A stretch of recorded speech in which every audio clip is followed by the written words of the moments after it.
Bienvenue à tous, vous qui écoutez l'émission Kanguka. Mon nom est Chris Ndikumana. Aujourd'hui, nous sommes mardi. À ceux qui ont suivi Kanguka d'hier, je parlais de la prière. Je disais que nous ne sommes pas censés perdre courage. Nous devons persévérer dans la prière, même si nous avons des problèmes. J'ai terminé en disant que quand on a perdu espoir, on ne peut plus prier. Beaucoup parmi ceux qui m'écoutent, peut-être que vous aviez une vie de prière avant, mais vous êtes arrivé à un point où vous vous êtes découragé. Vous n'arrivez plus à prier parce que votre prière n'est pas exaucée. C'est là que tu peux passer un jour, 2 jours, 3 jours, 4 jours sans prier alors que tu es sauvé, alors que tu vas à l'église. Tu te lèves, tu pars comme ça, tu passes toute une journée en train de faire des choses sans prendre le temps de prier. Cela veut dire que tu es attaqué par Satan. L'ennemi est déjà entré chez toi. Une personne qui ne prie pas, elle est exposée et se met en danger. Satan ne craint pas les gens qui ne prient pas. Il craint ceux qui prient. Si tu ne pries pas, il n'y a aucune puissance qui peut bloquer Satan dans ta vie. La prière, c'est une puissance. Je veux encourager toutes les personnes qui ont perdu espoir. Il y a des nouvelles que tu entends à gauche, à droite. La vie est dure. Dans ton mariage, il y a des problèmes. Il y a des nouvelles qui te découragent. Tout semble ne pas marcher. Tout ce que tu essaies ne marche pas, mais n'abandonne pas la prière. Tu peux te passer de tout le reste, mais surtout pas la prière. Je le répète, tu peux laisser tomber tout le reste, mais sauf la prière. Si tu as la prière, tu as la vie. La prière fera en sorte que même ce qui est déjà mort va ressusciter. La prière va faire en sorte que les portes fermées dans ta vie soient ouvertes. La prière va te ressusciter et va te sauver et tracera pour toi le chemin. Tu seras à un niveau que tu n'aurais jamais pu imaginer. Je sais là où la prière m'a fait parvenir. Si je suis là où je suis aujourd'hui, c'est grâce à la prière. C'est vrai que les autres vont t'aider, mais c'est Dieu qui les fera venir dans ta vie en passant par tes prières. Ce n'est pas toi qui iras les chercher, mais c'est Dieu qui les cherchera en passant par la prière. Tu ne sais pas par quel chemin Dieu va passer pour te secourir. C'est dans la prière que tu auras la garantie de la victoire. Je veux t'encourager ce matin. Peut-être qu'avant tu priais 1 heure ou plus, mais aujourd'hui tu n'y arrives pas. J'aimerais te dire que même si tu pries peu de temps, fais ce que tu peux. Fais selon la force que tu as, mais au moins fais quelque chose. Donne son sacrifice. Parle à Jésus. Rends-lui grâce. Ouvre ta bouche pour rendre grâce à Dieu, même si tu traverses une situation difficile. La parole de Dieu est en train de t'encourager. Dans Deutéronome 31, verset 6, il est écrit: Fortifiez-vous et ayez du courage. Ne craignez point et ne soyez point effrayés devant eux, car l'Éternel, ton Dieu, marchera lui-même avec toi. Il ne te délaissera point, il ne t'abandonnera point. J'aimerais vous dire que les ennemis d'Israël dont on parle ici, ce sont les serviteurs de Satan. Ce sont les démons, ce sont tous les problèmes qui sont face à toi. Ne crains pas devant ces démons, ces factures, son rapport médical. Ne crains pas devant les paroles des hommes. Ne crains pas les problèmes que tu vois dans ton mariage. Garde tes yeux sur je suis. Là où cela va se manifester, c'est dans la prière. Prie, toi qui te sens découragé, toi qui as abandonné la prière, lève-toi et prie, même si tu ne pries pas comme avant, mais prie quand même. Parle, prie dans le nom de Jésus, crois, rends grâce à Dieu pour ce qu'il a fait pour toi. Même si tu ne vois pas pourquoi tu rendrais grâce,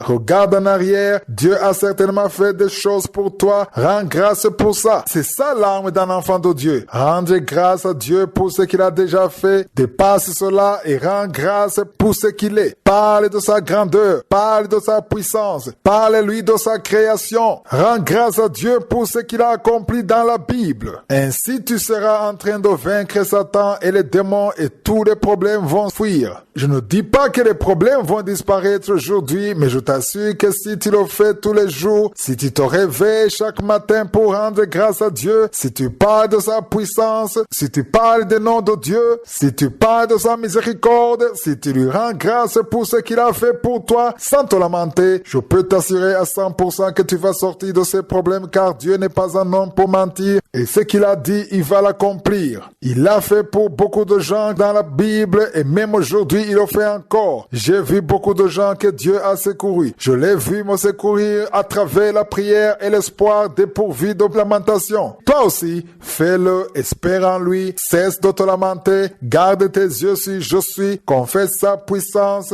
dis-lui que tu sais qu'il est capable. Il parle et tout est accompli. Tu le verras tracer pour toi le chemin.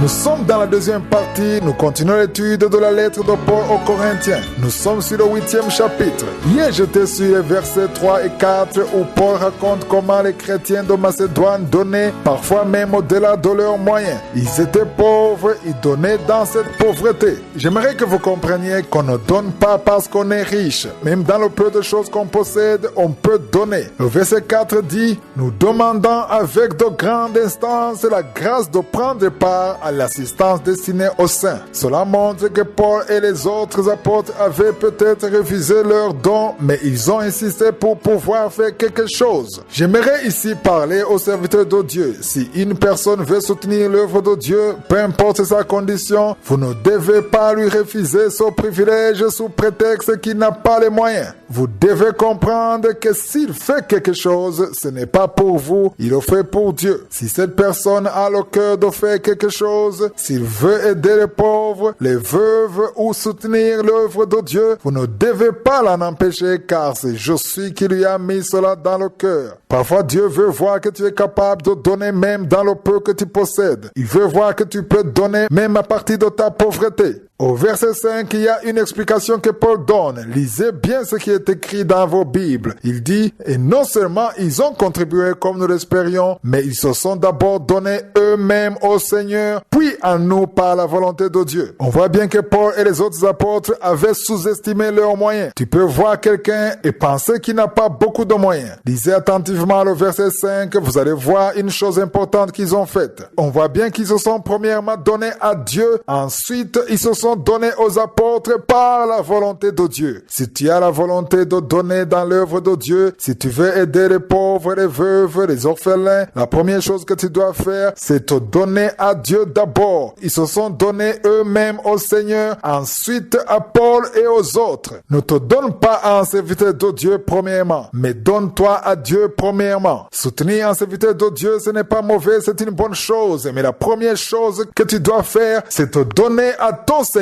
Jésus avant tout. Et après, tu pourras te donner à un serviteur de Dieu. Si tu veux soutenir l'œuvre de Dieu, les veuves et les orphelins, les pauvres, rappelle-toi toujours que tu le fais pour le Seigneur. C'est pourquoi certains rencontrent des problèmes. Ils soutiennent un serviteur de Dieu et quand le serviteur de Dieu les déçoit, ils regrettent tout ce qu'ils ont fait pour lui. Si tu as fait tout ça pour un homme, tu auras toujours un problème. Mais si tu as servi Dieu, tu sais que le Dieu du ciel que tu as servi voit ton cœur. C'est pourquoi il est important de te donner premièrement à Dieu avant de te donner aux hommes. C'est ce que nous lisons au verset 5. Premièrement, pense à Dieu, même pour aider les pauvres, pense à Dieu. Pour aider les orphelins, pense à Dieu. Dieu est le Père des orphelins. Tu ne peux pas dire que c'est toi qui les nourris. Tu ne peux pas dire que c'est toi qui les fais vivre. Tu es incapable de faire vivre une personne. C'est Dieu qui les fait vivre. C'est une grâce qui t'a été faite de faire quelque chose pour honorer Dieu en soutenant les veuves et les orphelins ou l'œuvre de Dieu. Il y a quelque chose de très important que Paul dit aux Corinthiens au verset 7. Il dit, de même que vous excellez en toutes choses, en foi, en parole, en connaissance, en zèle, à tous égards, et dans votre amour pour nous, faites en sorte d'exceller aussi dans cette œuvre de bienfaisance. Paul semble leur faire un clin d'œil. Il leur donne ce conseil que le même zèle qu'ils ont pour les choses spirituelles doit aussi être le même en ce qui concerne la bienfaisance. C'est un conseil qu'il leur donne. Il y a un autre verset que je veux vous montrer. C'est le verset 12. Paul dit dans ce verset, la bonne volonté, quand elle existe, est agréable en raison de ce qu'elle peut avoir à sa disposition et non de ce qu'elle n'a pas. On doit toujours donner conformément à ce que l'on a et non ce que l'on n'a pas. Paul voulait leur donner un conseil en leur disant qu'il ne faut pas donner en se servant de l'argent des autres. Il y a des gens qui s'endettent pour pouvoir donner dans l'œuvre de Dieu. Par exemple, à l'église,